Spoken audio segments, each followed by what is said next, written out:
Continuing with our Iraq 5th anniversary coverage, last week we spoke with Dar Jamal about the reality on the streets of Iraq that we don't see in the mainstream media.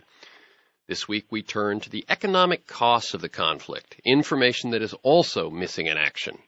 After wildly lowballing the cost of the Iraq conflict at a mere $50 to $60 billion, the Bush administration has been concealing the full economic toll ever since. According to today's guest, economist Joseph Stiglitz, if we stay in Iraq another 24 months, which means when the new president is elected, they begin a withdrawal, and it's not a rapid one, and it follows sort of the normal pace that one might expect. That's what he assumes. The total direct military costs, calculated in comparable dollars, are likely to be at least 50% higher than the Vietnam War, twice the cost of the Korean War, and 4 times those of World War I. And be clear, the spending on military operations that I was talking about just then is merely the tip of a vast fiscal iceberg. Taxes have not been raised to pay for this war. In fact, taxes on the rich have actually fallen. Americans will have to pay for the war at some point. And when they do, Stiglitz points out they will be paying not the Bush markdown, but the full price of, get this, $3 trillion. It's not every day we have a Nobel Prize winning economist on the show, so we will also find some time to talk about the current financial crisis. Joseph Stiglitz is university professor at Columbia University in New York and chair of Columbia University's Committee on Global Thought. In 2001, he was awarded the Nobel Prize in Economics for his analyses of markets with asymmetric information. That means when some people know more than others. His work has helped explain the circumstances in which markets do not work well and how selective government intervention can improve their performance. He was a member of the Council of Economic Advisors from 1993 to 95 during the Clinton administration, and then served as the CEA chairman from 95 to 97. He then became chief economist and senior vice president of the World Bank from 97 to 2000. His book, Globalization and Its Discontents, was translated into 35 languages and has sold more than 1 million copies worldwide. Other books include Fair Trade for All, Making Globalization Work, and his newest with Linda Bilmes, The $3 Trillion War. Welcome, Joseph Stiglitz. Thank you for having me. First, briefly, I always like listeners to get a feel for the people behind the ideas and the work. Although your previous work has been somewhat unconventional and critical of, some of the economic orthodoxy, you're not a complete 100% fan of globalization as it is and so on. Your work about trade, globalization, and so on, that is things that we expect of economists. But putting a price tag on a war, that seems like a different kind of work. Am I right? Well, yes and no.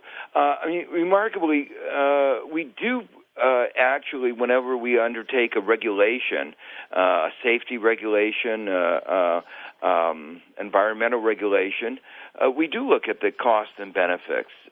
We try to estimate what the regulation will cost. We try to estimate how many lives are going to be saved. So this kind of analysis of looking at the cost of a major government undertaking, and this is a major government undertaking, it has become conventional. What is unusual is that in this case, so little work was done thinking about what the cost might be. Mm-hmm. And so that is why I recalled, by the way, when I was going through my notes, that in 2006, when I interviewed you on your last globalization book, Making Globalization Work, that my last question was about a paper that you and Linda had just written, which at that point placed a high price tag on the war. And my guess is that that paper and this need is what led to the book? Exactly. We wrote the paper. It began a discussion.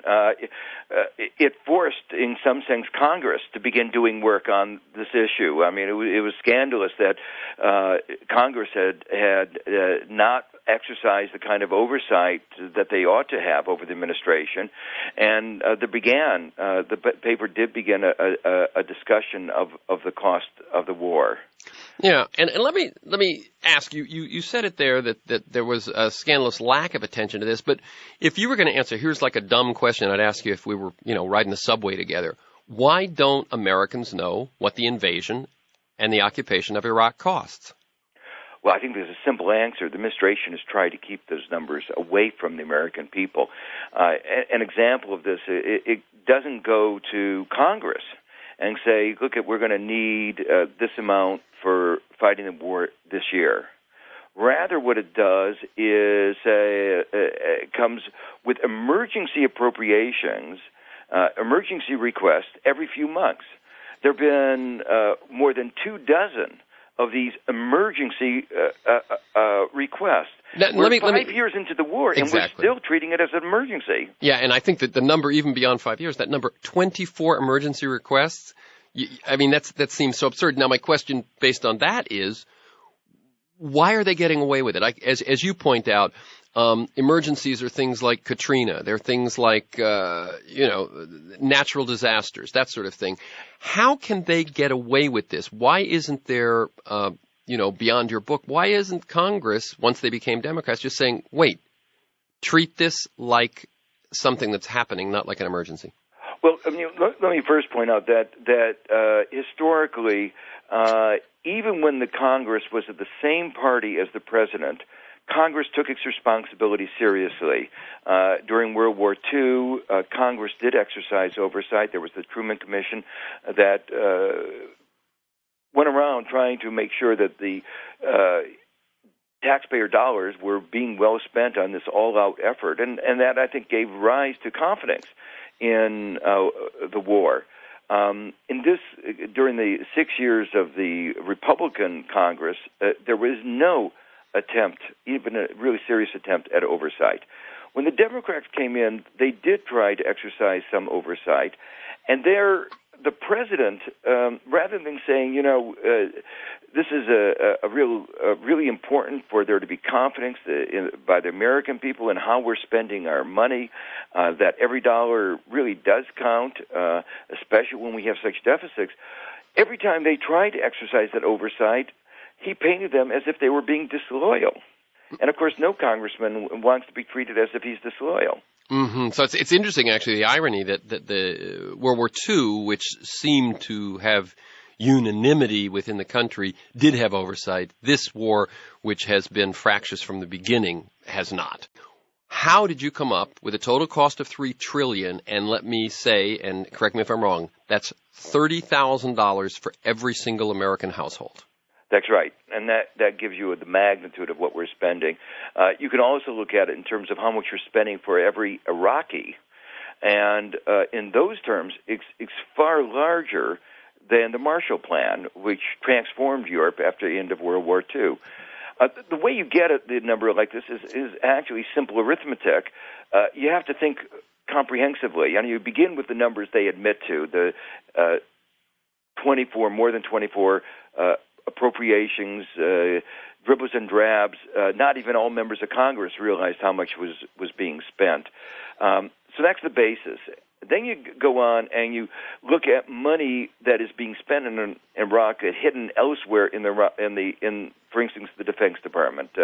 Defense expenditures beyond the war, not only this war but the war in Afghanistan, have increased cumulatively some $500-600 billion over the last 5 years. It's not like there's any new enemy. We're not spending much of this on the war on terrorism. At least a fraction of this is going as a result of the war in Iraq. It's become more difficult to recruit people to serve in the armed forces because it's, quite frankly, we're not treating them very well. So let me just make that clear to listeners. So the stuff which we've admitted, which DOD and the government has admitted is going to these two wars. Then there's stuff that's just in the overall defense budget, which you assume a certain percentage is because of the wars. That's right. Yeah. It's a small percentage. We only assume 25% of the incremental costs over the last 5 years. Okay. Then the biggest costs are the cost in the future. The cost, we're not going to, even if we decided to leave right away, it would take us a while to get out. There's the cost of demobilization, bringing all the stuff that we have there back. The most important two costs are, first, the cost of veterans.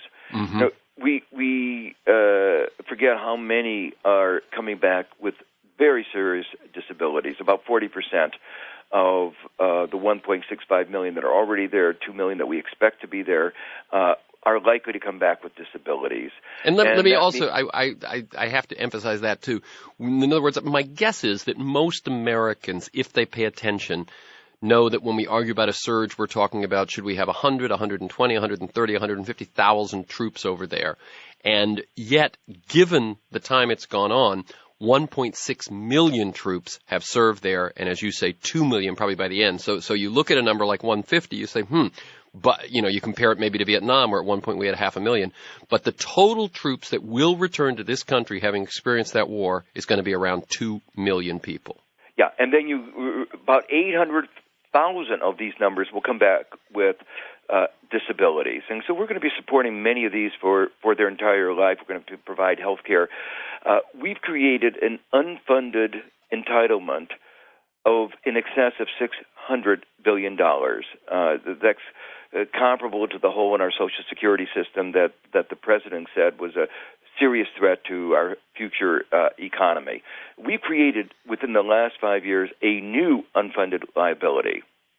Then there's another item. Oh, let me also mention one thing, which you mentioned in the book a couple of times, which is if people want to get a sense of how many are going to come back with disability, you point out that after the first Gulf War, which lasted about a month, nearly half of the 700,000 Americans who fought filed disability claims. Nearly That's right. half. And we're paying $4.3 billion a year just for disability claims on that 30-day war. Now, you imagine what the cost is for a 5-year war, which is, much more contentious. Much more combat, exactly. Much more combat. Mm-hmm.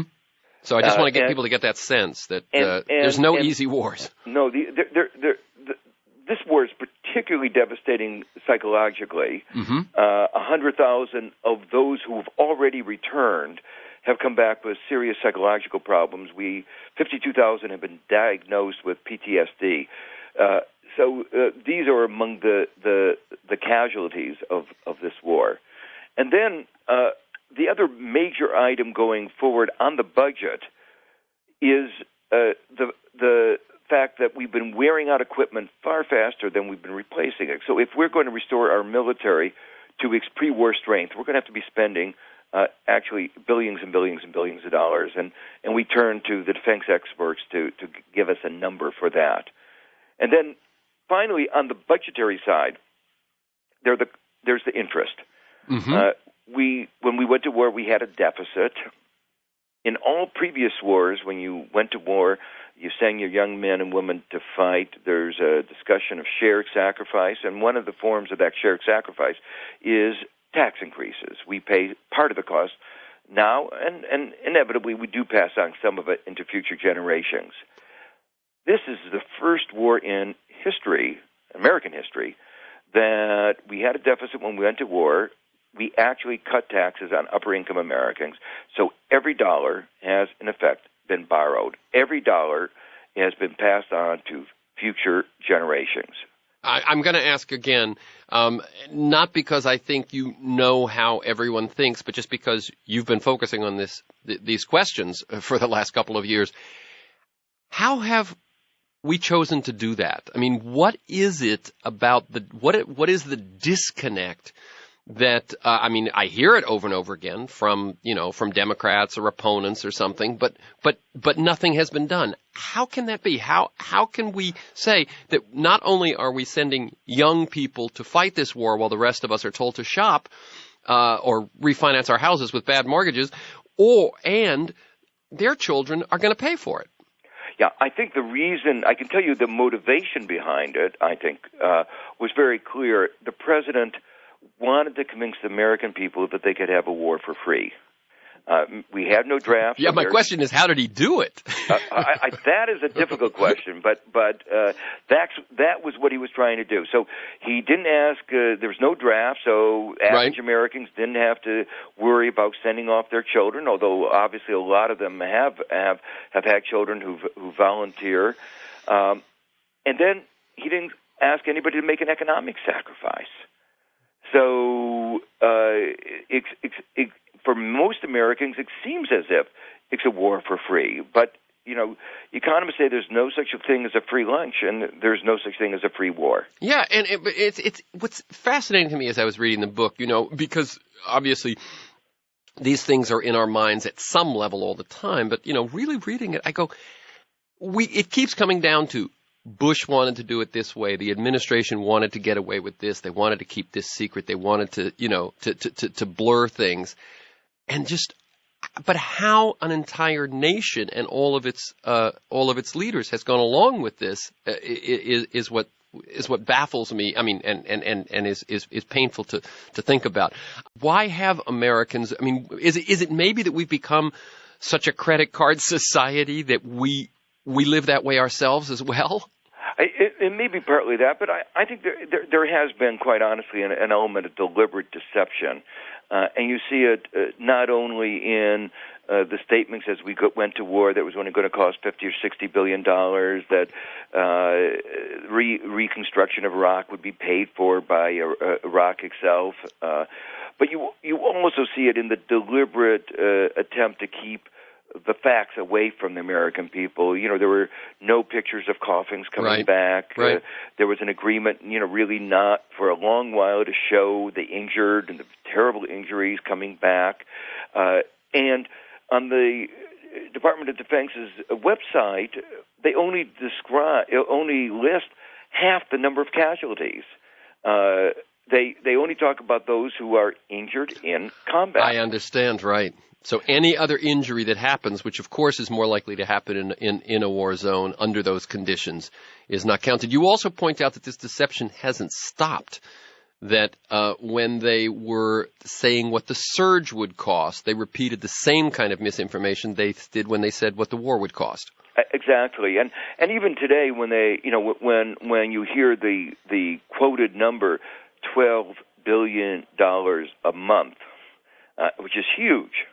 The war's current cost, that's only the operational cost. They don't talk about the cost of the increased, what we'll have to spend additionally to pay for the disability, the health care of those who are injured, the additional fatalities, the economic cost of all of those additional costs for every month that we're there. In other words, the $12 billion, when we began a few minutes ago for you to tell me how you arrived at $3 trillion, you said, well, first there's the appropriated military costs, and then you went on and on and on.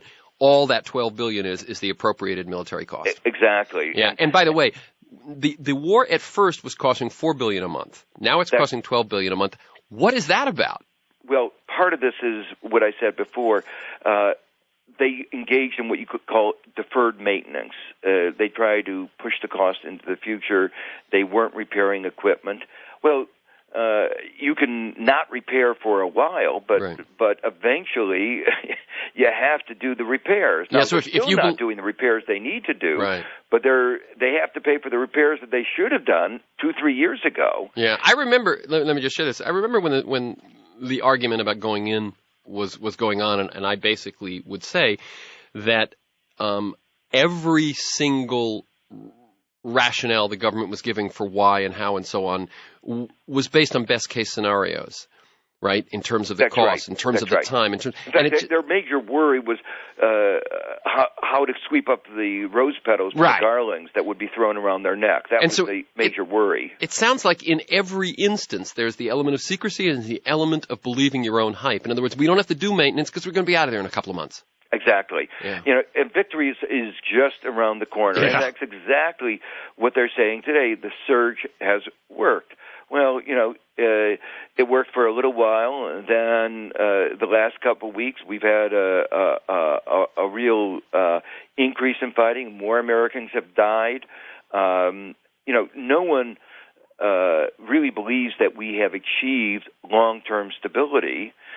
Even the president seems to be suggesting that we're going to have to keep at least part of the surge there simply to keep things from exploding again. Right. And let me just say that I can't allow, even if you're saying this is the conventional opinion that the surge has worked, I can't allow that go without reminding that the surge has only succeeded to the extent that you lower the bar for success very, very low. In other words, the surge the number of deaths is back to where it was in 2006, we forget that 2007 was the bloodiest year of the war, the fourth and fifth year of the war, and so what we're doing is just returning it to the intolerable level. Exactly. Of the beginning of 2006. And remember, the purpose of the surge was we're gonna create security so that now we can achieve political gains, and in fact now we've lowered the bar to where if we have some sort of if we're more secure than the worst year in the war, that's considered success.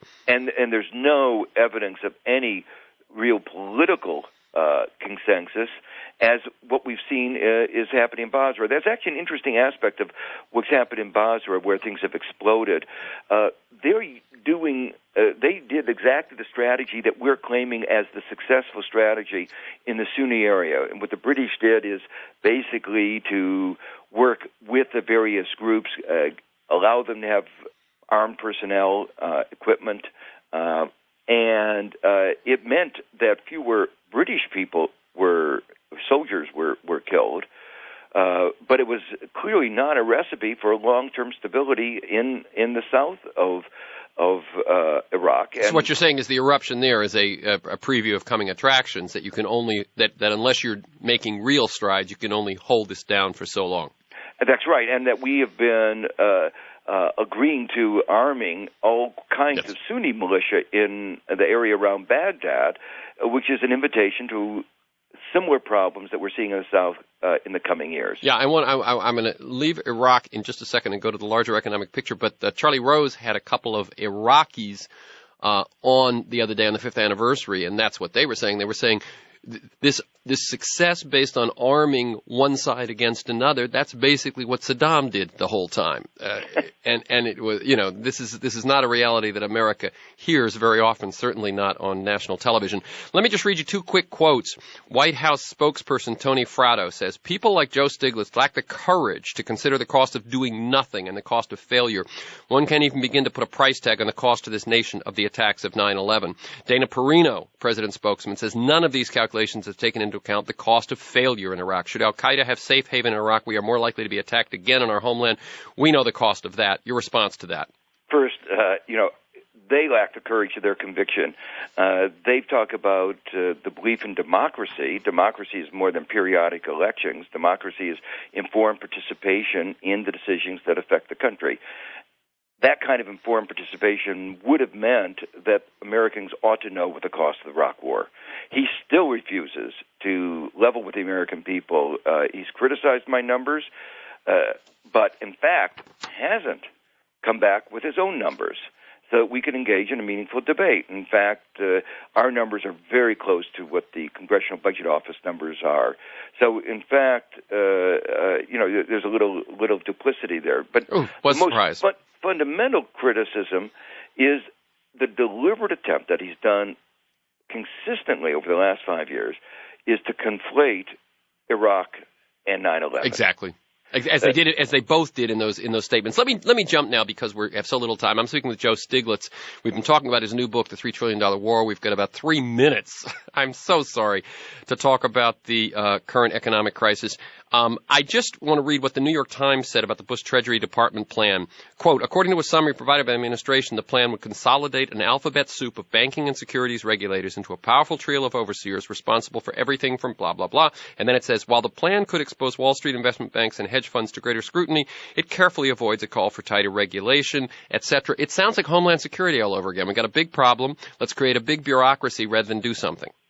Exactly. It's actually worse than that because it's a deliberate attempt to avoid regulation. They're going to look at what's going on, but they have no power to do anything. So it is actually a cover-up. It's an attempt to prevent serious, not only oversight, but actually doing something about the problem. What should we be doing?